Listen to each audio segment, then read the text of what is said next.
আমরা ওমরে ফারুকের জীবনী শুনবো। কার জীবনী? আল্লাহ তাআলা তিনটা ইমানি ধাক্কা ওনার হৃদয়ে দিয়ে ওনাকে ইসলামের জন্য কবুল করে নিয়েছেন। কয়টা ধাক্কা? তিনটা। এক নাম্বার ধাক্কা হচ্ছে বিশ্বনবীর দোয়ার ধাক্কা। দোয়ার একটা ধাক্কা আছে না নাই? এটা বড় ধাক্কা। এটা ব্যালিস্টিক ক্ষেপণাস্ত্রের চেয়েও কড়া, মারাত্মক।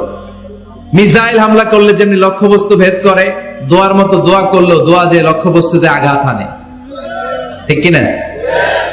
বিশ্বনবী দোয়া করলেন, আল্লাহুম্মা আইজ্জাল ইসলাম বিহাব্বির রাজুলাইনি ইলাইক। আল্লাহ, এই মক্কার দুইজন লোকের একজনকে তুমি কালিমার সুশীতল ছায়াতলে এনে দাও। দুইজন লাগবে না, কয়জন লাগবে? জোরে বলেন, একজন। কারণ যুগ জামানা পাল্টে দিতে চাই না অনেকজন, এক মানুষই আনতে পারে জাতির জাগরণ। এক মানুষই বিপদকালে বাঁচায় কাফেলায়, ক্ষুদ্র ডিঙ্গি বাঁচায় জাহাজ অসীম দরিয়ায়। এজন্য জামানা পাল্টে দিতে লাগে কয়জন? এজন্য বিশ্বনবী আল্লাহর কাছে দোয়া করলেন, আল্লাহ মক্কার দুজনের একজন, দুজন চাই না, দুজনের যে কোনো একজনকে কালিমার সুশীতল ছায়াতলে এনে দাও। এক হলো ওমর ইবনুল খাত্তাব, হয়তো খাত্তাবের বেটা ওমরকে তুমি ইসলামের ভেতরে নিয়ে আসো, কিংবা আবি জাহাল ইবনে হিশাম, হিশামের বেটা আবু জাহেলকে তুমি মুসলমান বানায়া দাও। দুইজন চাইছেন নাকি একজন? হয় খাত্তাবের বেটা ওমর কিংবা হিশামের বেটা আবু জাহাল, দুজনের একজনকে আমার চাই। ওমরে ফারুকের জন্য দোয়াটা কবুল করে নিয়েছে কে? তাহাজ্জুদের নামাজ পড়ে বিশ্বনবী যখন দোয়া করলেন, এই দোয়া যে ওমরে ফারুকের হৃদয়ে একটা ধাক্কা মারল। সুবহানাল্লাহ পড়েন। দোয়ার ধাক্কা বড় ধাক্কা, ঠিক কিনা? প্রায় শুনবেন ক্যান্সার হয়েছে, ডাক্তার বলে দিছে বাঁচবে 2 মাস। কয় মাস? এরপর আমি দেখছি লোকটা 8 বছর বেঁচে ছিল। কয় বছর? ডাক্তার বলছে বাঁচবে কয় মাস, বেঁচে ছিল কয় বছর? 8 বছর। কিসের বরকতে? দোয়া। কিসের বরকতে? তাহলে দোয়ার একটা পাওয়ার আছে না নাই? একটা ধাক্কা আছে না নাই? বিশ্বনবী দোয়া করলেন, আল্লাহ হয় ওমরে ফারুককে আপনি এনে দেন, অথবা আবু জাহেলের মনটারে নরম করে দেন। ওমরে ফারুকের জন্য দোয়াটা কবুল করে নিল কে? এই দোয়ার একটা বরকত ওমরে ফারুকের হৃদয়ে ছুঁয়ে গেল। এক নাম্বার ধাক্কা। ধাক্কা সব একবারে দেওয়া যায় না। ধাক্কা একবারে দেওয়া যায়? ডাক্তারের কাছে গেলে ডাইরেক্ট কি অ্যান্টিবায়োটিক মারে? কথা বলেন। প্রথমে সামান্য ঔষধ দেয়, সিম্পল ডোজ, তারপরে ডোজ একটু বাড়ায়, ফাইনালি কাজ না হলে অ্যান্টিবায়োটিক মারে। কথা বলেন। প্রথম ধাক্কাটা গেল তিনি দোয়ার ধাক্কা। বিশ্বনবী দোয়া করলেন, ওই দোয়ায় ওমরে ফারুকের হৃদয়ে ছুঁয়ে গেল। এরপরে রব্বুল আলামিন ওমরে ফারুককে ধাক্কা মারলেন কোরআনের একটা সূরা দিয়ে। সূরাটার নাম হলো সূরাতুল হাক্কা। কি সূরা? কোন সূরা দিয়ে ধাক্কা দিছে? সূরা হাক্কা। সূরা হাক্কা দিয়ে দিছে এক, কথা কয় না। সূরা হাক্কা দিয়ে দিয়েছেন এক। আল হাক্কাতু মাল হাক্কা ওয়া মা আদরাকা মাল হাক্কা। সূরা হাক্কা দিয়ে আল্লাহ একটা ধাক্কা মারলেন। ওই যে দোয়া করলেন বিশ্বনবী, দোয়ার পর সাইয়েদনা ওমর ফারুকের হৃদয়ের মধ্যে উথাল পাতাল শুরু হয়ে গেল। সব সময় লুকিয়ে লুকিয়ে বিশ্বনবীরে ফলো করে। বিশ্বনবী ডানে গেলে ওমরে ফারুক ডানে যায়, বিশ্বনবী বায়ে গেলে ওমরে ফারুক বায়ে যায়। বিশ্বনবী রাত্রিবেলা নামাজ পড়লে ওমরে ফারুক পেছনে লুকিয়ে লুকিয়ে বিশ্বনবীর কোরআন শুনে। বিশ্বনবী মসজিদুল হারামের পাশে দাঁড়িয়ে রাতের ইশার সালাত আদায় করছিলেন। ওই টাইমে বিশ্বনবী সূরাতুল হাক্কা তেলাওয়াত করছিলেন। কোন সূরা? সূরাতুল হাক্কা বিশ্বনবী তেলাওয়াত করেছেন। ওমরে ফারুক মন্ত্রমুগ্ধ হয়ে বিশ্বনবীর কণ্ঠের তেলাওয়াত শুনে। বিশ্বনবীর তেলাওয়াতের কণ্ঠ আমাদের কণ্ঠের মতো নাকি? বিশ্বনবীর কণ্ঠ কারি বাসাদের কণ্ঠের মতো? আহমদ বিন ইউসুফের কণ্ঠের মতো? আমার নবীর কণ্ঠের সুরের ঝংকারের সাথে পৃথিবীর কোন কারি সাহেবের তুলনা চলবে? কত মধুর, কত সুন্দর, কত অসাধারণ তেলাওয়াত করতেন আমার বিশ্বনবী। একবার তেলাওয়াত শুনলে পাগল না হয়ে কেউ থাকতে পারত না। বিশ্বনবী ওমরে ফারুককে দেখেন নাই। ওমরে ফারুক লুকিয়ে লুকিয়ে বিশ্বনবীরে ফলো করে। বিশ্বনবী এশার সালাতে সূরা হাক্কা তেলাওয়াত করতে আরম্ভ করলেন।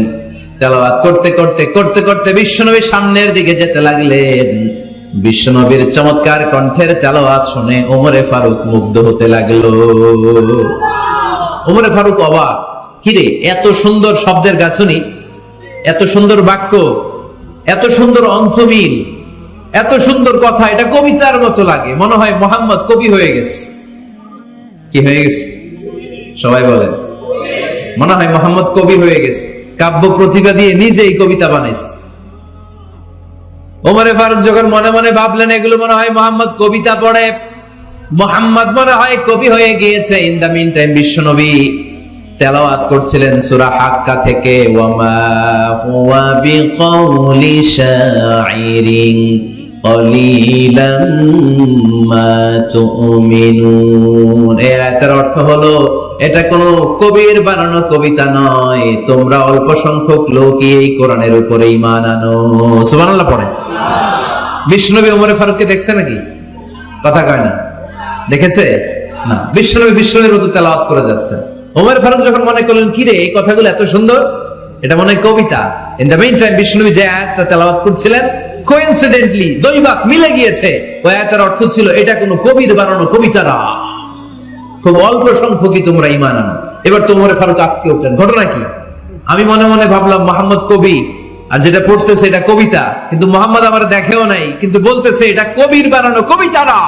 তাহলে মোহাম্মদ মনে হয় গণক হয়ে গেছে। কার মনে কি চলে না দেখেই বলতে পারে। নাউজুবিল্লাহ পড়বেন না? ওমর ফারুক এবার মনে মনে ভাবে মোহাম্মদ তাহলে কবি না, আগেরটা ভুল ধারণা আমি করেছি, মোহাম্মদ কবি নয়, মোহাম্মদ হলো গণক। আওয়াজ করে পড়েন নাউযুবিল্লাহ। মোহাম্মদ মানুষের মনে কি চলে গণনা করে সব টের পেয়ে যায়, সব বুঝতে পারে।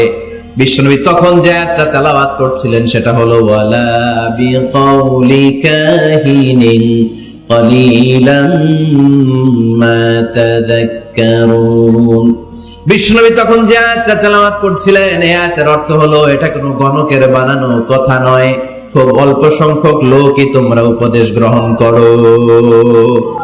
বিশ্বনবী ওমর ফারুককে দেখে? কথা কয় না, দেখে না, কিন্তু মিলে যাচ্ছে।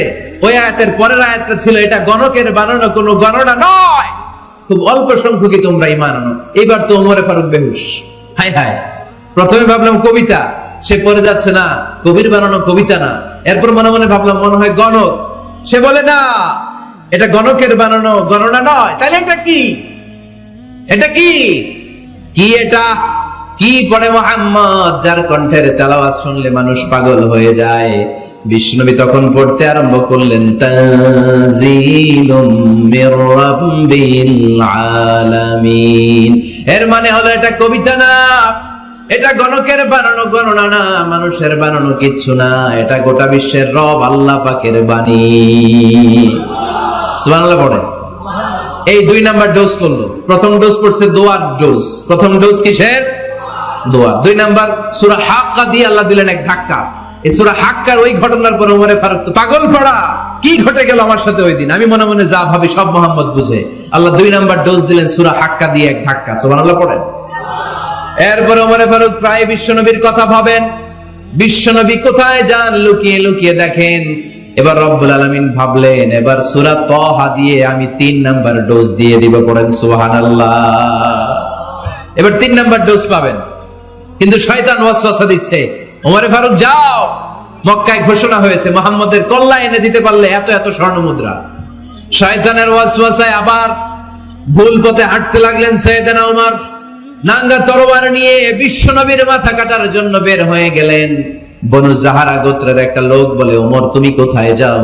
ওমরে ফারুক বলেন মুহাম্মাদের কল্লা কাটার জন্য যাচ্ছি। পড়েন নাউজুবিল্লাহ।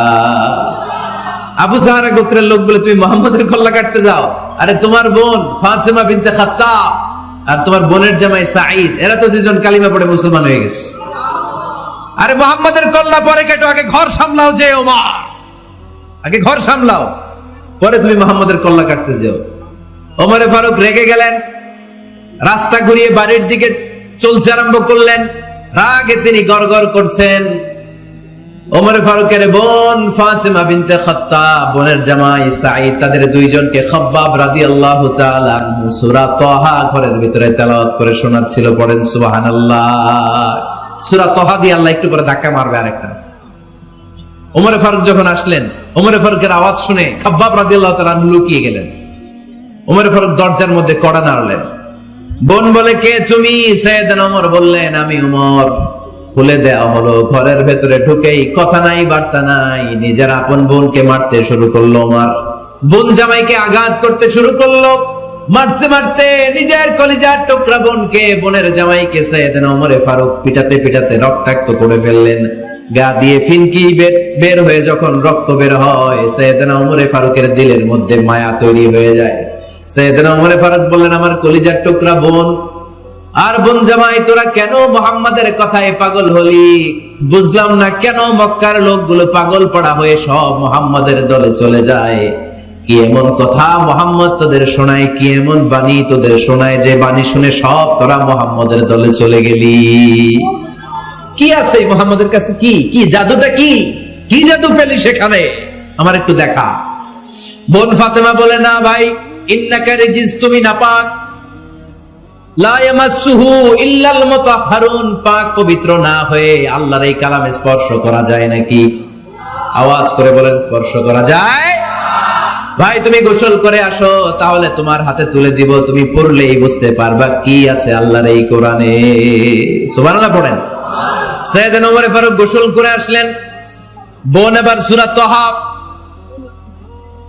চামড়ার মধ্যে সূরাতু তাহার কিছু অংশ লিখে খাব্বাব রাদিয়াল্লাহু তাআলা আনহু লুকিয়েছিলেন ওনার হাত থেকে। সূরা তাহার অংশটা নিয়ে সাইয়েদনা ওমর ফারুকের বোন ওমর ফারুকের হাতে দিয়ে বলল, ভাই তুমি আসার আগে এই অংশটা সবাই মিলে তেলাওয়াত করছিলাম। ওমর ফারুকের হৃদয়টা তখন একেবারে নরম, কারণ আগে ধাক্কা খাইছে কয়টা? জোরে বলতে হবে। প্রথম ধাক্কাটা কিসের? হ্যাঁ, দোয়া। দ্বিতীয়টা হাক্কা, সূরার নাম হাক্কা দিয়ে দিছেন আল্লাহ ধাক্কা। এবার দিল সূরা তাহার ধাক্কা। ওমর ফারুক হাতে নিলেন। খুব ভালো আরবি জানতেন, চমৎকার আরবির অর্থ বুঝতেন, কারণ আরবি ভাষাভাষী মানুষ। হাতে নিয়ে নজর দেওয়ার পরে ওনার চোখ দিয়ে দাঁড় দাঁড় করে পানি বের হয়ে গেল।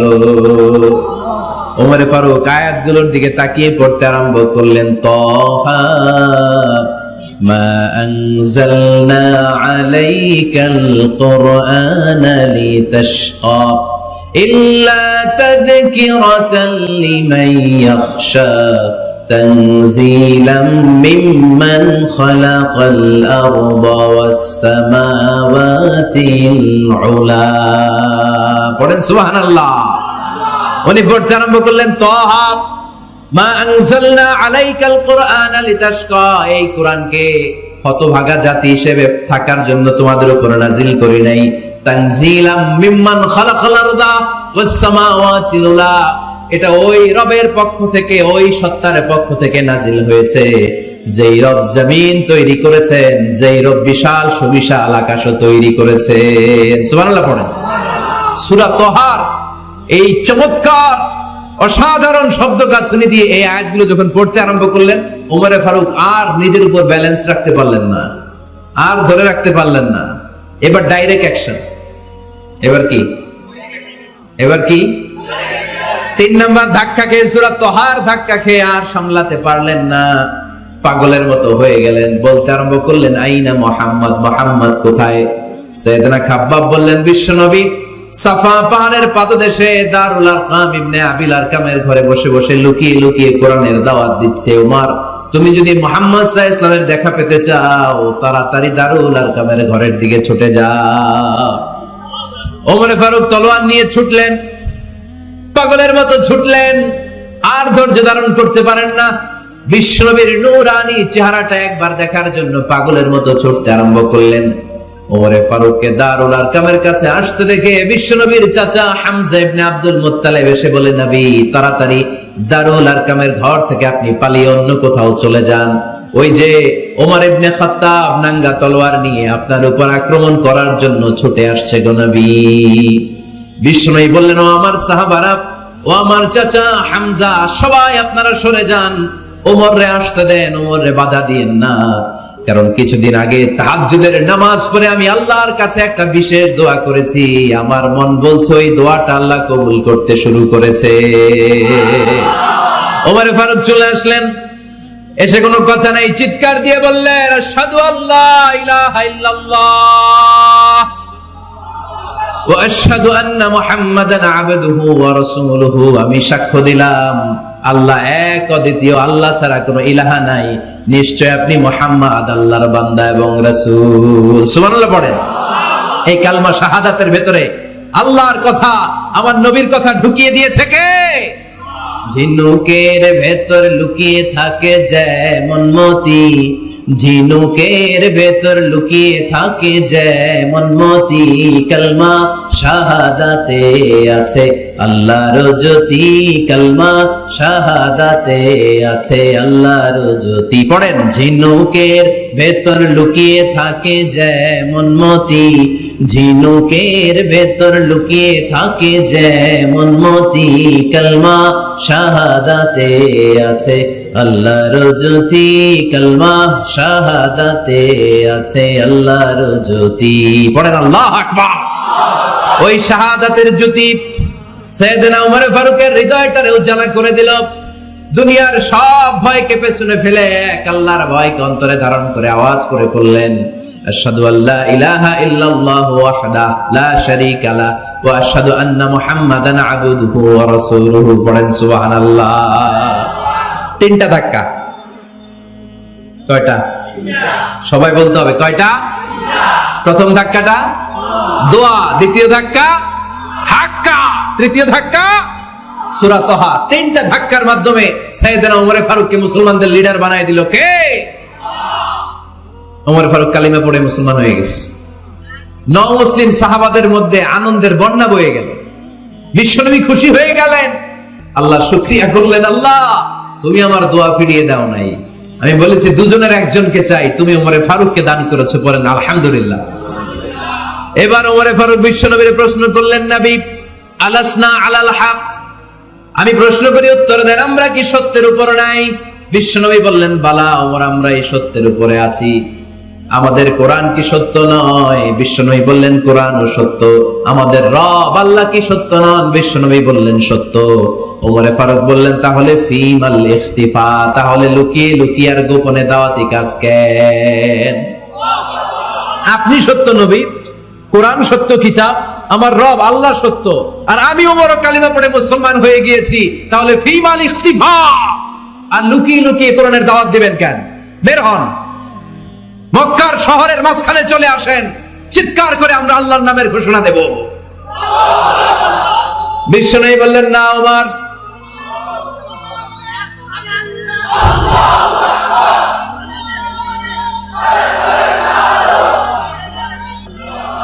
বিশ্বনবী ডেকে বললেন, না ওমর, এটা মাক্কি জীবন, ওমর এটা মাক্কি জীবন, এখানে দাওয়াতি কাজ করব লুকিয়ে লুকিয়ে আস্তে আস্তে। আল্লাহ যখন আমাদেরকে বিজয়ী করে দিবেন তখন আমরা প্রকাশ্যে দাওয়াত দিলে কোনো সমস্যা নাই। সাইয়েদনা ওমর ফারুক বলেন, না ও নবী, আমার উপর ছেড়ে দেন, আমি দেখব আপনি আমারে শুধু মক্কার জমিনে একটা মিছিল দেওয়ার অনুমতি দেন। কিসের অনুমতি? আল্লাহর নামের তাকবীর দেওয়ার অনুমতি দেন। বিশ্বনবী বললেন, ঠিক আছে, সাবধানে তাকবীর দিও। ওমর ফারুক তাকবীর দেওয়ার জন্য লক্ষ্য খুঁজতে আরম্ভ করলেন। মুসলিম 11 জন সাহাবাকে খুঁজে পেলেন। কয়জন? ওমর ফারুক বললেন 11 জনই চলবে। 11 জনকে 2 লাইন করলেন। কয় লাইন? পিছনে 6 জন, সামনে 5 জন। পিছনের লাইনের নেতা বানিয়ে দিলেন বিশ্বনবীর চাচা হামজা ইবনে আব্দুল মুত্তালিবকে। প্রথম লাইনের 5 জনের নেতৃত্ব দিতে আরম্ভ করলেন সাইয়েদনা ওমর ফারুক নিজেই। 2 লাইন তাকবীর দিতে জানলে বেশি মানুষ লাগে না, 10 জন দিয়ে গোটা বিশ্বটারে কাঁপিয়ে দেয়া যায়। 11 জন, 6 আর 5। ওমর ফারুক সামনে দাঁড়ালেন। ওমর ফারুক সামনে দাঁড়িয়ে এবার আল্লাহর নামের স্লোগান দিবেন। ওমর ফারুক বলেন, আমরা খুব লম্বা চূড়া স্লোগান দিব না, খুব ছোট্ট, দারুল আরকামের ঘর থেকে কাবা ঘর পর্যন্ত, বাইতুল্লাহ পর্যন্ত, এতটুকু জায়গা আমরা তাকবীর দিতে দিতে সামনের দিকে এগোবো, পৃথিবীর কোনো শক্তি আমাদেরকে থামায় দিতে পারবে না। ওমর ফারুক তখন এক বাক্যের একটা ভাষণ দিলেন। কয় বাক্যের? ওমর ফারুক সামনে দাঁড়িয়ে বললেন, মান আরাদা আন তাসকুলা উম্মু ইয়াতামা ওয়ালাদু তারমিলা যাওজাতুহু ফালিয়াসুদ্দানি। কে আছো? মান আরাদা আন তাসকুলা উম্মু, কে আছো মায়ের বুক খালি করতে চাও? ইয়াতামা ওয়ালাদু, কে আছো বাচ্চাগুলারে, সন্তানগুলারে ইতিম বানাতে চাও? তারমিলা যাওজাতুহু, কার এত বড় বুকের পাটা আছে দেখি, কে আছো স্ত্রীকে বিধবা বানাতে চাও? বুকের পাটা থাকলে আমি উমরে থামাও, যদি সাহস থাকে আমি উমরের মিছিল থামাও। ওমর ফারুক শুরু করলেন আল্লাহু আকবার, আল্লাহু আকবার, আল্লাহু আকবার। স্লোগান দিতে দিতে সাইয়েদনা ওমর ফারুক কাবার গিলাফ যে স্পর্শ করলেন, ওমর ফারুকের এই স্লোগান কেউ থামাতে পারে নাই। কিয়ামত পর্যন্ত এই আল্লাহর নামের স্লোগান কেউ থামাতে পারবে না। চিল্লায় বলো ঠিক কিনা?